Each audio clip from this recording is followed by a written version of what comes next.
How to change music speed on Spotify. Hi everyone, this is Kate from Create Login and Delete and I'm back with new video.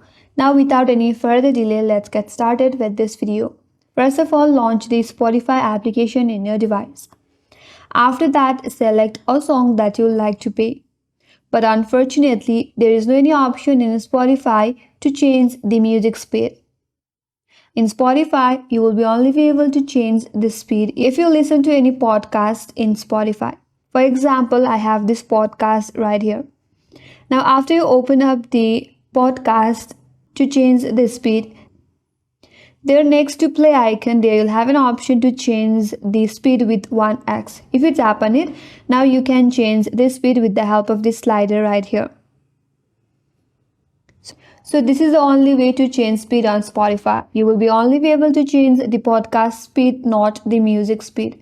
So I hope this video helped you. If you are new to our channel, make sure to subscribe and do not forget to like and comment.